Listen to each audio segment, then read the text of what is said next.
अस्सलाम वालेकुम नाज़रीन, आप देख रहे हैं शांति यूट्यूब चैनल। नाज़रीन, बात करेंगे कि पाकिस्तान के अंदर लापता अफराद का ये मामला कब हल होगा।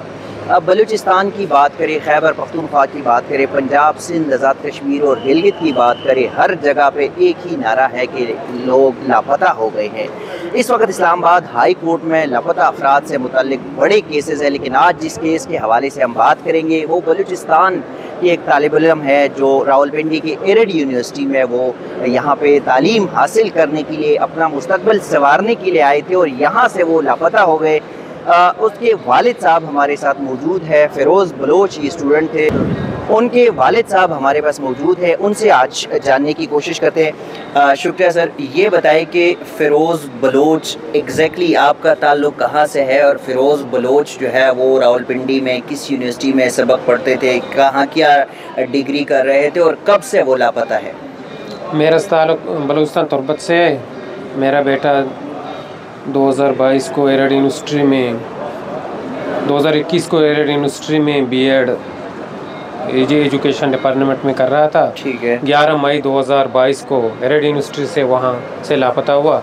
अभी तक 2 साल पूरा वो हो गया, अभी तक वो लापता है। किसी ने आपसे कोई राब्ता किया है, किसी सरकारी इदारे ने, किसी कमीशन ने? अभी तक किसी ने राब्ता नहीं किया मेरा, अभी तक वो लापता है। तो इस कोर्ट में, इस्लामाबाद हाई कोर्ट में आपका एक केस अभी लगा है, आज उस पर समाअत हुई। आप अदालत से कहाँ तक उम्मीद रखते हैं? मैं तुर्बत से आया हूँ, दूर से। मैं बहुत उम्मीद रखता हूँ अदालत मेरे बच्चे को बाज़ेब करके मुझे हवाले करेगी। लापता अफराद का ये मामला तो वैसे भी मुल्क भर में चल रहा है और ये फ़िरोज़ बलोच के वालिद की बात आपने सुनी। 2021 से उनका लख्ते जिगर जो कि अपना मुस्तकबिल रोशन करने के लिए तुर्बत से लेके रावलपिंडी तक पहुंचे थे और यहाँ से किसी ने उसको उठाया। 2 साल से ज़ायद का अरसा हो गया, वो आज भी लापता है। उनके वालिद की गुफ्तगू सुनी। आज इस्लामाबाद हाई कोर्ट में केस की समाअत हुई। उनकी वकील ईमान मज़ारी हमारे साथ मौजूद है, उनसे कमरे अदालत में प्रोसीडिंग के हवाले से पूछना चाहेंगे। वेलकम ईमान, आज कमरे अदालत में क्या रिमार्क्स थे, अदालत का क्या नज़ारा था, वहाँ पे अटॉर्नी जनरल ने क्या कहा और आप इस कोर्ट में आपके आज कुछ सवालनामे कोर्ट्स ने भी दिए थे और आपने भी कुछ पॉइंट्स नोट आउट की, वो बताइएगा। जी, सबसे पहले तो जो बेंच नंबर 2 है जहाँ समाअत हुई, कोर्ट ने आगाज़ ही इस पॉइंट से किया कि जो पैराग्राफ 5 था पिछला ऑर्डर, उसमें मेंशन किया गया था सुहेल अहमद का केस। जमील बलोच जो उनके भाई हैं वो सफ़र करके इधर आए थे इस्लामाबाद कोर्ट को बताने के लिए, और सुहेल और फसी के केसेस यूनिवर्सिटी ऑफ बलूचिस्तान के 2 स्टूडेंट्स हैं। 2021 में नवंबर में उन्हें जबरन लापता किया गया था। तो उस पर अटॉर्नी जनरल साहब ने जैसे ही समाअत शुरू हुई, उन्होंने माजरत की कि उन्हें ऑर्डर नहीं मिला था और उन्हें बस थोड़ा सा टाइम चाहिए। अब अगली डेट 14 जून की है।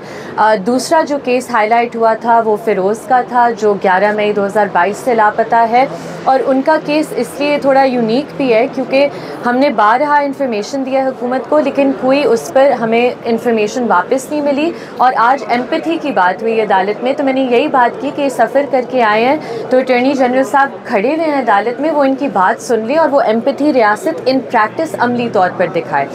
तीसरा जो इशू रेज़ हुआ कि एक नईम रहमत हैं जो कि एक स्टूडेंट हैं आई बिलीव तुर्बत यूनिवर्सिटी में, और उन्हें जबरन लापता किया गया था 2022 में।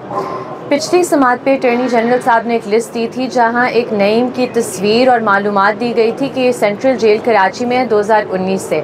हमने फैमिली से कंफर्म किया, चेक किया, तस्वीरें भी दिखाई, सारी मालूमात भी शेयर की, और फैमिली ने कहा ये हमारा नईम नहीं है। तो हमने ये इन्फॉर्मेशन आज दी है, और जो इन 3 केसेस पर कोर्ट ने मुझे डायरेक्शन दी थी कि आप अटॉर्नी जनरल साहब को दें, वो अब मैंने सारी इन्फॉर्मेशन उन्हें दे दी है, प्रोवाइड कर दी है, और अगली समाअत पे इन तीनों केसेस पर उनको अपडेट अदालत के सामने देना होगा।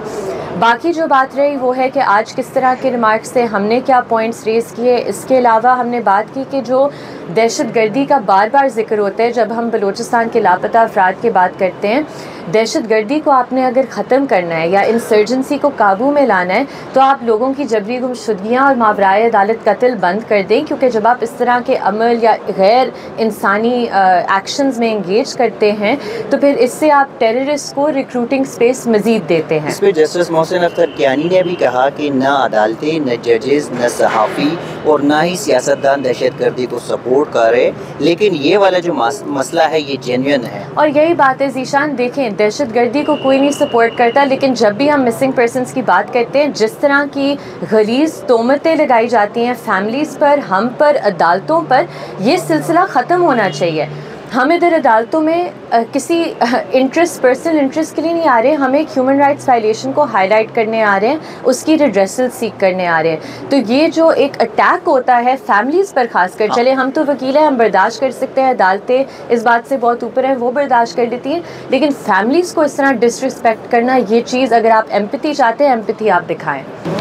ईमान मज़ारी की गुफ्तगू के बाद दूसरे जो इस केस में वकील है हादी अली चट्टा, उनसे जानने की कोशिश करते हैं। हादी साहब, गुज़श्ता रोज़ की जस्टिस मोहसिन अख्तर कियानी के रिमार्क्स पे कुछ वफाकी वज़रा बड़े बुलंदबांग प्रेस कॉन्फ्रेंस करते रहे।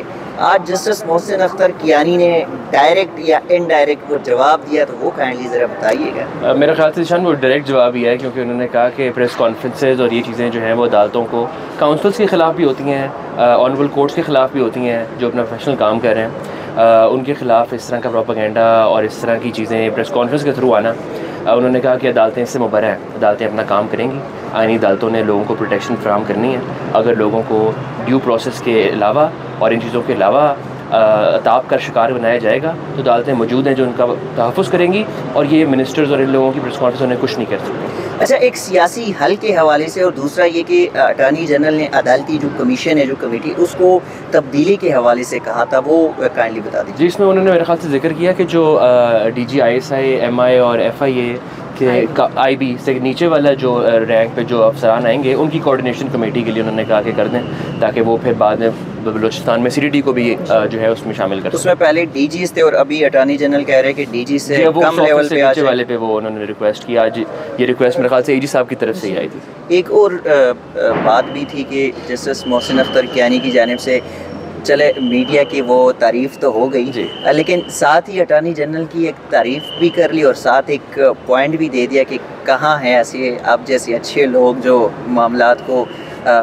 सुलझाने की तरफ ले जाते। उस पर अटॉर्नी जनरल साहब, मेरा ख्याल से इस किस्म के और इस नौयत के केसेस में जहाँ पे सिर्फ अपना काम करने की वजह से काउंसिल्स को, मीडिया पर्सनस को, इन लोगों को ख़तरे लाहक हों, वहाँ पे जो है ऑनरेबल कोर्ट का अच्छा रोल है कि वो उन सबको प्रोटेक्ट भी करती है, उन सब के बारे में बात भी करती है, ताकि उनकी तरफ रिटेलिएशन ना हो। और इसी तनाजुर में उन्होंने मीडिया पर्सनस की बात की कि वो बहुत ज़िम्मेदारी से रिपोर्टिंग करते हैं, और उनकी रिपोर्टिंग की वजह से जिस तरह फ़िरोज़ के वालिद साहब जो हैं वो 24 घंटे का सफ़र करके तुर्बत से यहाँ इस्लामाबाद हाई कोर्ट में अपने बेटे के लिए इंसाफ मांग रहे हैं। जी बिल्कुल, लापता अफराद का ये मामला जो कि पाकिस्तान में चल रहा है और कई दिहाइयों से चल रहा है, अब देखना ये होगा कि पाकिस्तानी अदालती या जुडिशल सिस्टम जो है वो इस मामले को कहाँ तक सॉर्ट आउट करने की कोशिश करता है, या जो खुफिया इदारों की उसमें इन्वॉल्वमेंट है वो कहाँ तक इस मामले से निकलने की कोशिश करते हैं। नाज़रीन, अब तक के लिए इतना ही। इसी किस्म की चीज़ें आपके साथ शेयर करते रहेंगे, तब तक के लिए दीजिएगा इजाज़त। अल्लाह हाफ़िज़।